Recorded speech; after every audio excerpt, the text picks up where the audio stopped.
नमस्कार दोस्तों, ई leader channel में आज हम आपसे आपकी अपनी मुलाकात करवाएंगे शरद जी माहेश्वरी, जो चार्टर्ड अकाउंटेंट हैं और अपने पर्वत सर से निकले हुए हैं। तो कैसी इनकी अब तक की यात्रा रही है, इसके बारे में, कैसे इनके अनुभव रहे हैं, इसके बारे में हम इनसे जानकारी लेंगे। शरद जी, बहुत बहुत स्वागत है आपका हमारे चैनल पे। सबसे पहले तो सर मैं आपसे जानना चाहूँगा आपकी शिक्षा दीक्षा, आपका किस तरीके से फैमिली बैकग्राउंड वगैरह, उसके बारे में एक बार आप हमें बताएं। जी, मेरे फादर जो है मार्बल बिजनेस में हैं मकराना के अंदर। और आज से 20 साल पहले ही हम विद्यार्थ में शिफ्ट हो गए थे। अभी हम परबत्सर में रह रहे हैं प्रेजेंट। और एजुकेशन की जहाँ तक बात है तो मेरी सारी एजुकेशन जो है सेकेंडरी तक वो हुई है परबत्सर से। गवर्नमेंट स्कूल से मैं पढ़ा लिखा हूँ। अच्छा। और उसके बाद में मैंने फिर आगे जाके जयपुर जाके सीए परस्यू किया है। और अभी मैं करंटली जो है एक प्रैक्टिसिंग चार्टर्ड अकाउंटेंट हूँ। और मेरी प्रैक्टिस जो है गुड़गांव, जयपुर, दिल्ली और रायपुर में है। 4 ऑफिस है हमारे। और 15 चार्टर्ड अकाउंटेंट की टीम हमारे साथ है। एक कंपनी सेक्रेटरी हैं और 2 एडवोकेट्स हैं। क्या बात है सर। जैसा आपने बताया, आपकी जो शिक्षा दीक्षा है वो गवर्नमेंट स्कूल पर्वतसर से हुई। जी। तो ये कितना चैलेंजिंग था कि वहाँ पे जब आप पढ़ाई करते हो तो ऐसा मुझे नहीं लगता, क्योंकि मैं खुद वहीं से पढ़ा हूँ, ऐसा आपको कोई माहौल मिलता नहीं है कि आप अपने फ्यूचरिस्टिक सोच में कुछ ऐसा सोच लें कि साहब मैं एक दिन सीए बनूंगा, मेरे इतने ऑफिसेज रहेंगे, इतने लोगों की मेरी टीम रहेगी। तो ये सब कुछ कैसे संभव हुआ? ये देखिए, आप जब गवर्नमेंट स्कूल से पढ़ते हैं तो एक आपका मेंटेलिटी रहता है कि ठीक है सरकारी स्कूल में कोई पढ़ाई का माहौल नहीं है। जी, पढ़ाई का माहौल नहीं होता, पढ़ाई का माहौल बनाना पड़ता है। इट्स अप टू यू कि आप उसे कैसे लेते हैं। तो जब मैं गवर्नमेंट स्कूल में गया, सरकारी स्कूल में गया, ऐसा कुछ नहीं था कि वहाँ पढ़ाई का माहौल नहीं था। मैंने उस चीज़ को पॉजिटिवली लिया। जो भी अवेलेबल सोर्सेज थे, जो फैकल्टीज थी, जो टीचर्स थे, उन्होंने जितना नॉलेज हमसे शेयर किया उसको मैंने डीपली ग्रैब किया। और उसके बाद में मैंने डिसाइड किया कि मुझे यहाँ से निकलने के बाद में मेरे जो स्ट्रीम लाइन है, जो कॉमर्स के अंदर जो भी है, उसमें एक अच्छा जो प्रोफेशन है उसको मुझे परस्यू करना आगे जाके। तो मुझे ऑप्शन सामने निकल के आया chartered accountant. Chartered accountant is like best course in commerce field. तो मैंने डिसाइड कर लिया कि मुझे सीए ही बनना है।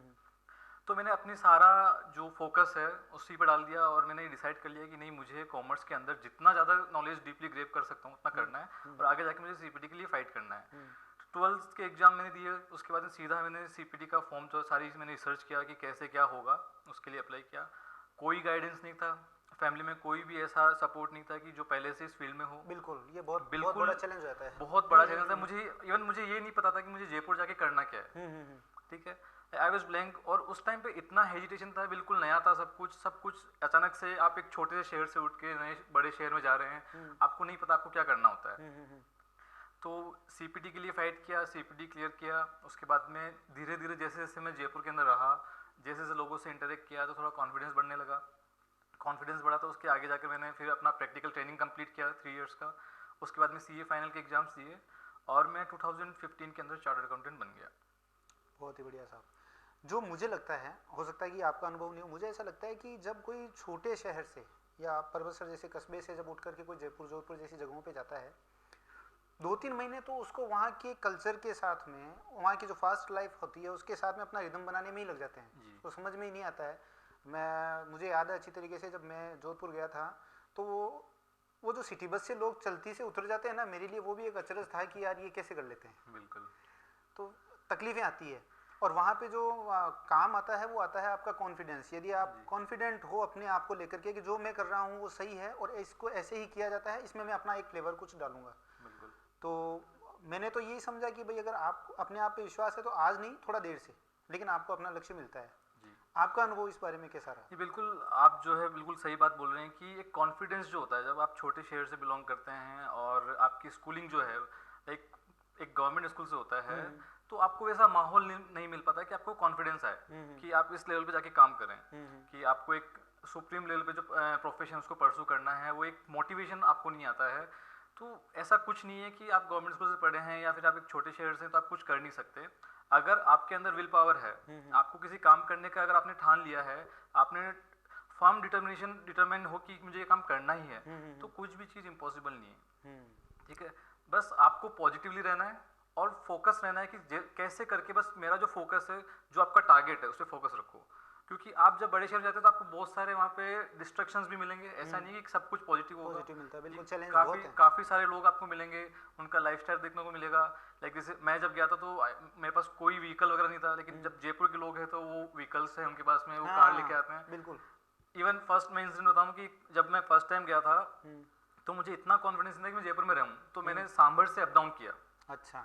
मैंने 4 महीने तक सांभर से अप डाउन करके अपना सीपीटी कंप्लीट किया है। उसके बाद मैंने इतना कॉन्फिडेंस आया कि मैं जयपुर में रहूँ। जयपुर में रहूँ, सही है। तो ये क्या है सर, ये अधिकतर जो ये द्वंद्व है ये अपने ही अंदर होते हैं जी, बाहर में लोगों को इससे कोई ज़्यादा मतलब होता नहीं है। होता।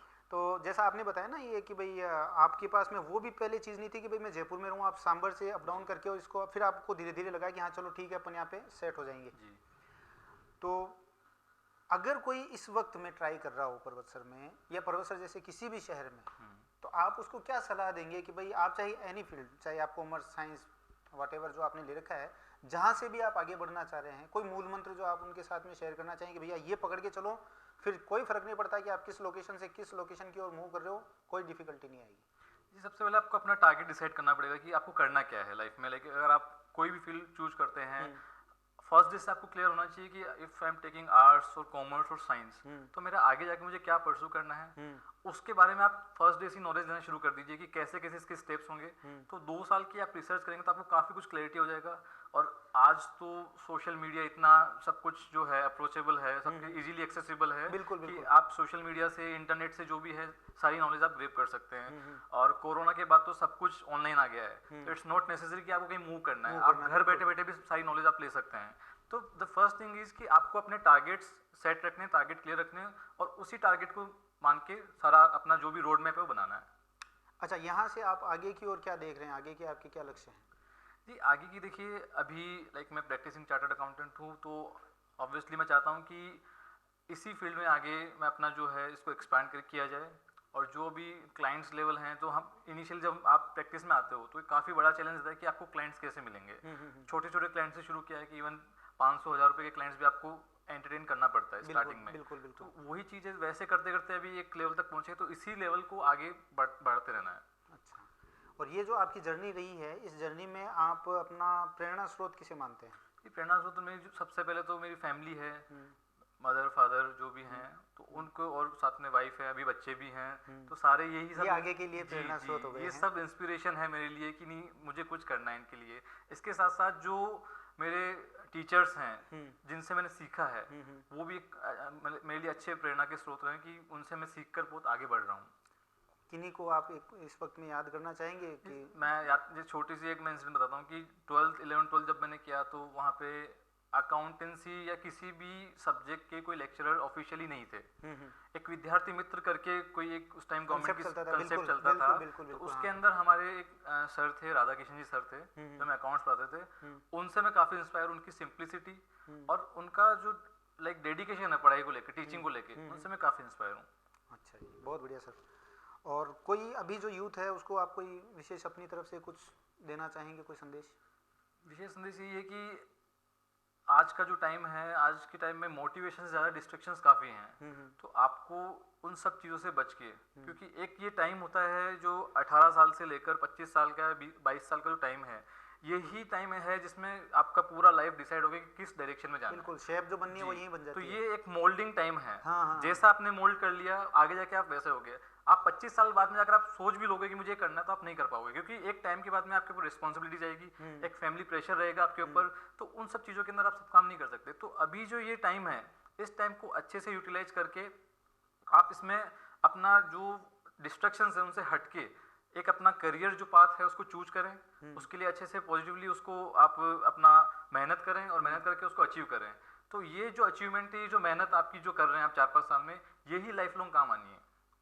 अच्छा, एक मेरे को अपनी बातचीत ख़त्म करने से पहले आपसे एक सवाल ये पूछना है, जिस तरह के चेंजेस अभी जैसे आपकी ही फील्ड की बात हो गई है कि भाई अभी अपन देख रहे हैं कि बिजनेस इस तरीके से चल रहे हैं, जिस तरीके से ये जीएसटी वगैरह का और ये इतना सब कुछ, ऐसा तो नहीं है कि एकाएक हुआ है, लेकिन लोग इन सच प्रैक्टिस में नहीं है जी। तो कोई व्यवसाय करना चाह रहा है या कोई मतलब जिस तरीका की अपना काम कर रहा है, तो उनको किस तरीके के चैलेंजेस आप देखते हैं और आपके काम से उनको किस प्रकार का सहयोग मिल सकता है?